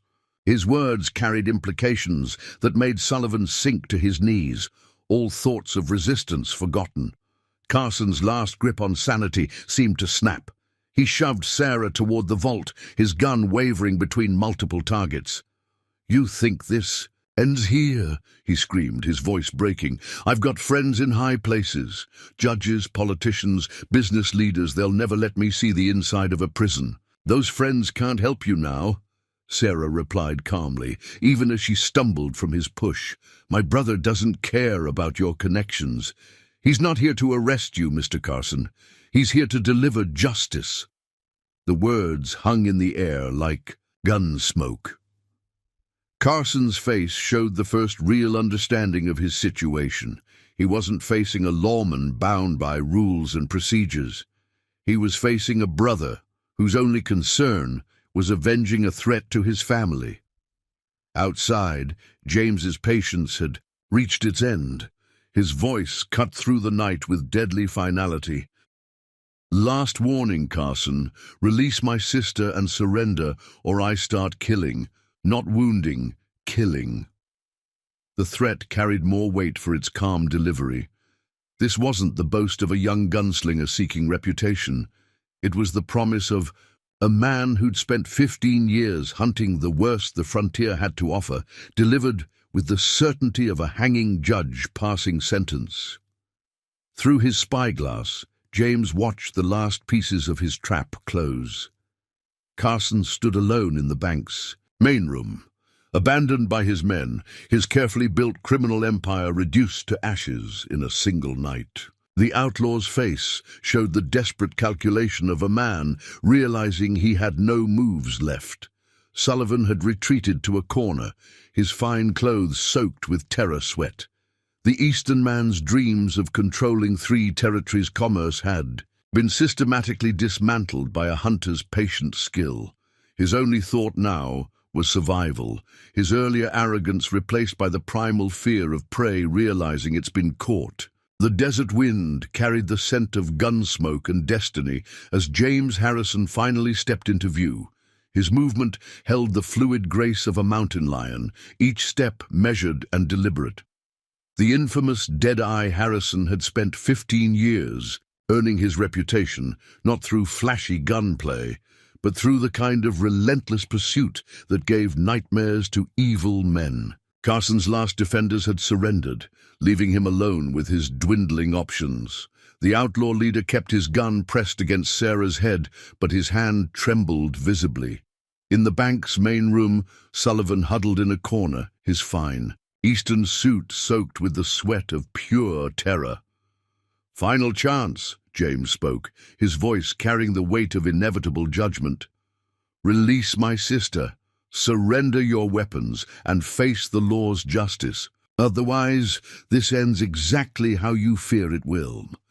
If you're enjoying this tale of frontier justice, hit that subscribe button. Tomorrow's video reveals the aftermath of threatening a deadly gunman's family. Sarah stood calm despite her captivity, her teacher's dignity unbroken. She caught her brother's eye, communicating volumes in a single glance. Years of shared experience had taught them to read each other's intentions perfectly. "You can't touch me," Carson's voice cracked with desperation. "I've got connections, judges, politicians, business leaders. They'll never let me hang." His gun hand shook more violently, betraying his crumbling resolve. James took another step forward, his movement deliberate as a rattler coiling to strike. "Those connections can't help you now, Carson. This isn't about the law. This is about what happens when a man threatens my family." Through the bank's windows, townsfolk gathered to watch justice unfold. They had lived under Carson's shadow of fear, watched his men terrorize their community. Now they witnessed something they'd only heard stories about: the legendary Deadeye Harrison in action. "The papers!" Sullivan babbled from his corner, pushing ledgers and documents toward James. "Take them! They prove everything. The connections, the conspiracies, the whole network." The Eastern man's refined accent had dissolved into pure panic. James's eyes never left Carson's face. "Those papers stay right where they are. The territorial marshal will be very interested in seeing who's been backing your operation." His words carried implications that made Sullivan sink further into his corner. Carson's last grip on sanity seemed to slip. "You think this ends with me? The organization is bigger than one man. They'll send others, harder men, killers who—" His words cut off as Sarah moved. In one fluid motion, she dropped and rolled, just as James had taught her years ago. Carson's gun tracked her movement instinctively, and that was his final mistake. James's draw was too fast for the eye to follow. His peacemaker seemed to materialize in his hand, its report thundering through the bank. Carson's gun went flying, along with most of his trigger finger. The outlaw leader screamed, clutching his maimed hand as he stumbled backward. "That was for threatening my sister," James stated calmly, his gun unwavering. "The next shot will be center mass unless you're on your knees with your hands behind your head in the next 3 seconds." Carson fell to his knees, all pretense of defiance gone. The infamous outlaw leader, who terrorized 3 territories through careful planning and overwhelming force, had been reduced to a whimpering wreck by a single shot.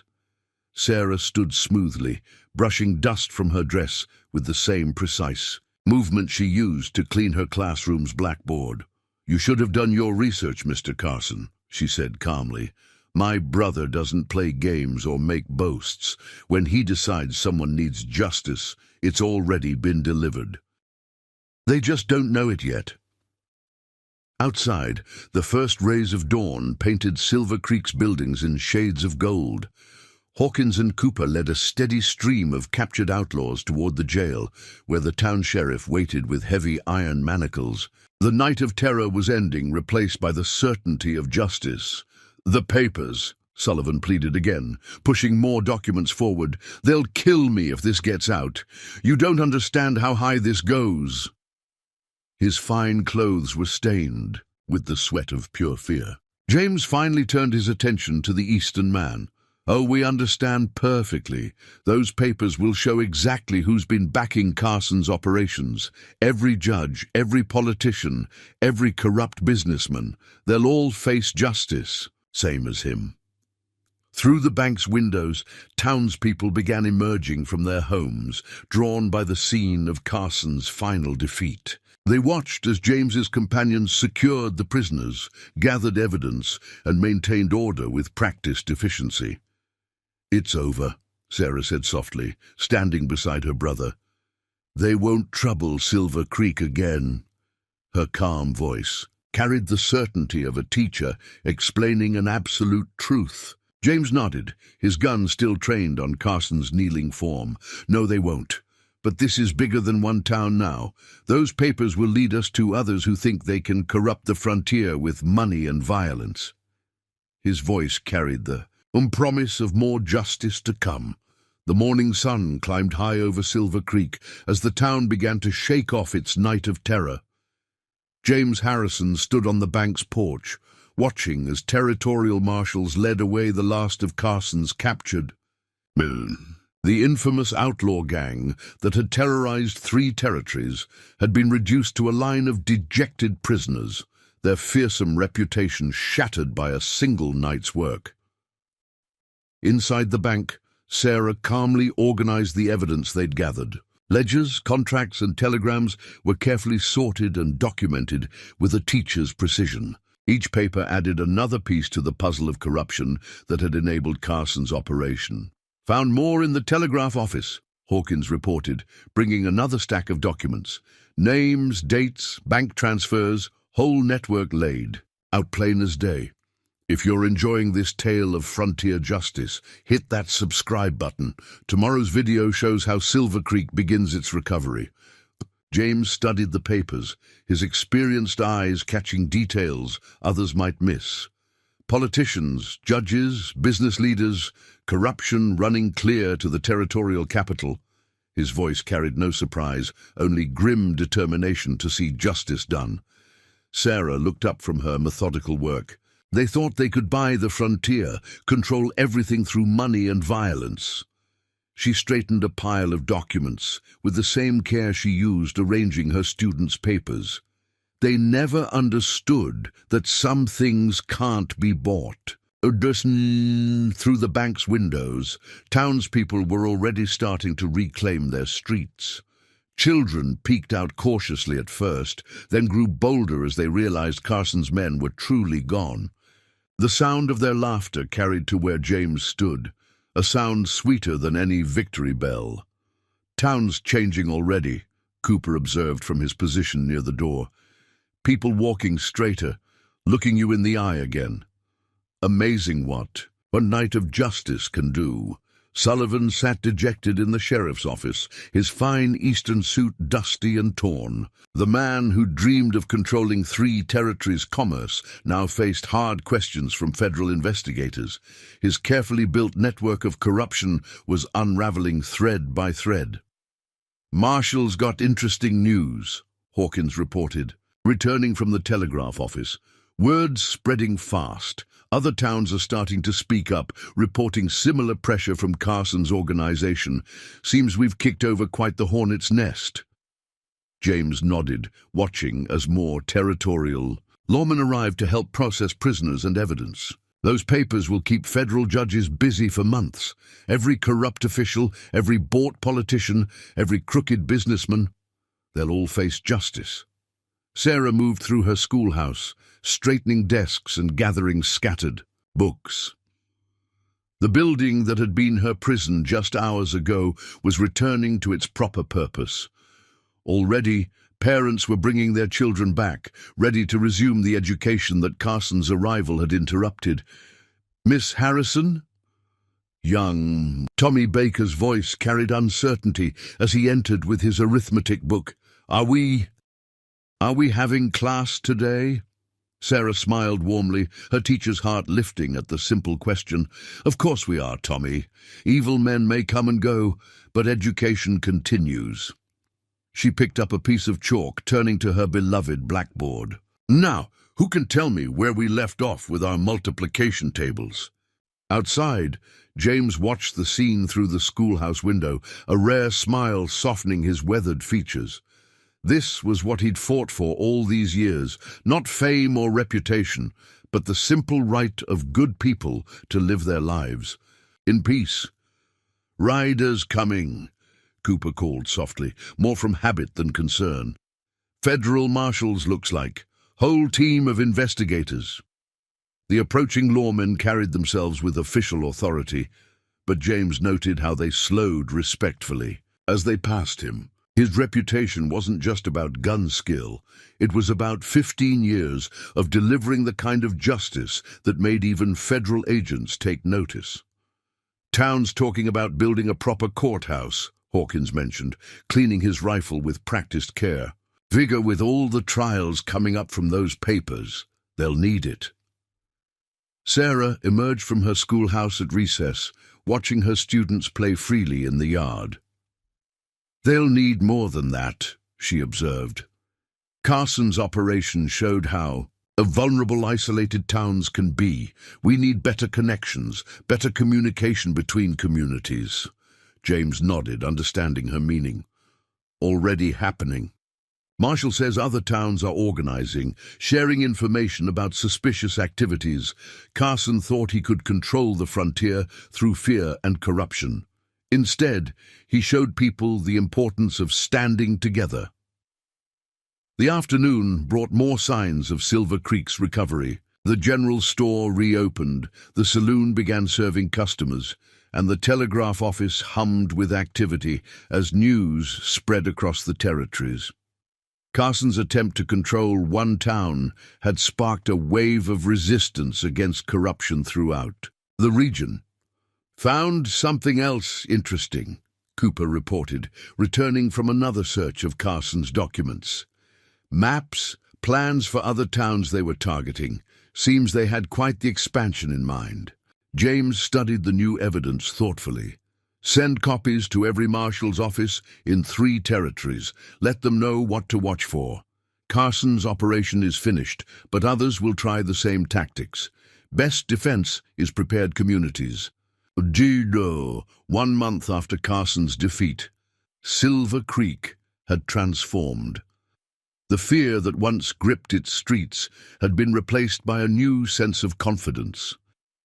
Sarah Harrison's schoolhouse bell rang clear in the morning air, calling children to lessons, just as it had before the Outlaws came. But now its sound carried something more, a reminder that justice could triumph over evil, that one person's courage could inspire an entire community. James Harrison sat on the schoolhouse porch, watching the town come to life in the early morning sun. His reputation had grown even larger after that night, but not for the reasons most would expect. It wasn't his gun skill that people talked about. It was how he'd systematically dismantled Carson's entire operation, turning the Outlaws' fear back against them. "More news from the territorial capital," Sarah said, joining him with a fresh telegram. "Federal judges have indicted 12 more officials based on the evidence we found. Carson's network went deeper than anyone imagined. If you're enjoying this tale of frontier justice, make sure you're subscribed for more stories of courage and vengeance in the Old West." "Evil runs deep," James replied, cleaning his peacemaker with practiced care. "But justice runs deeper once people find their courage." His words carried the weight of 15 years' experience hunting the worst the frontier had to offer. The bank had reopened under honest management, its vault now holding not just money, but copies of evidence that had exposed corruption throughout 3 territories. Sullivan's carefully documented schemes had become a map for federal investigators, leading them to corrupt officials at every level. "Towns changed," Cooper observed, riding up with the morning mail. "Not just Silver Creek. Every settlement. Within 100 miles, people stand straighter, look you in the eye. They've learned they don't have to bend to evil men." Sarah's students had written essays about that night, their young minds processing the events in their own way. She'd read them with pride, seeing how they understood the deeper lesson, that courage wasn't about violence, but about standing firm against intimidation. "Got word from Marshal Jenkins," Hawkins reported, joining them with fresh coffee. "Carson's trial starts next week. Half the territorial capital's in an uproar as more names come out. Seems we didn't just catch outlaws, we caught the men who made them possible." James nodded, holstering his cleaned weapon. "That's the real victory. Not just stopping Carson, but exposing the corruption that let men like him operate." His reputation had always been about more than gun skill. It was about delivering the kind of justice that changed things for good. The schoolhouse had become something of a symbol now. People rode for miles to see where the famous confrontation had started, but Sarah made sure they understood the true story. It wasn't about gunfights and violence. It was about a teacher's courage and a brother's love, about standing firm when evil men tried to rule through fear. More towns organizing, Cooper added, sharing the latest news, setting up networks, sharing information about suspicious activities. Carson thought he could control the frontier through fear and corruption. Instead, he showed people the importance of standing together. Through the schoolhouse window, Sarah watched her students at their lessons. Young Tommy Baker was at the blackboard, confidently solving the same arithmetic problems that had been interrupted that fateful day. But now he worked with a new understanding, that education and courage together could defeat any evil. "You could stay," Sarah said softly to her brother. "Town's talking about making you marshal. They trust you, respect what you did here." James shook his head, a small smile touching his weathered features. "My job's out there, hunting men like Carson. But knowing you're here, teaching these children about courage and justice, that's worth more than any badge." The morning. Sun climbed higher, painting Silver Creek's buildings in shades of promise. The town had faced its darkness and emerged stronger, transformed not just by one night of justice, but by the understanding that ordinary people could stand against evil and win. "Got more riders coming," Hawkins noted, gesturing toward the horizon. "Looks like the federal investigators, bringing more questions about those papers we found." James stood, preparing to share what they'd learned about Carson's operation. The evidence they'd gathered wasn't just about punishing the guilty, it was about preventing the same corruption from taking root elsewhere. "Town's planning something permanent," Sarah mentioned, straightening her classroom one last time before lessons. "A courthouse, a proper jail, maybe even a newspaper. They're calling it the Silver Creek Standard, truth and justice in equal measure." James nodded approval. Best memorial to what happened here. Not buildings or badges, but people choosing to stand together against evil. His reputation had been built on bringing justice to the frontier, but his legacy would be the communities that learned to protect themselves. The schoolhouse bell rang once more, calling children to their lessons. Its clear tone carried across Silver Creek streets, out into the desert where Carson's men had once ruled through fear. But now it rang with a different message. That justice was possible, that courage could triumph, and that some things were worth fighting for. "Time for me to ride," James said finally, checking his saddle straps. "Other towns need the same justice we brought here. But knowing you're teaching these children about standing strong, that's what makes the work worthwhile." Sarah hugged her brother goodbye, then turned back to her calling.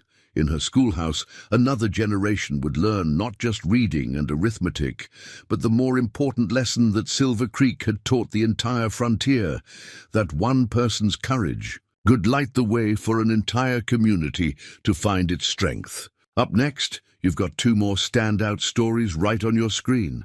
If this one hit the mark, you won't want to pass these up. Just click and check them out. And don't forget to subscribe and turn on the notification bell so you don't miss any upload from us.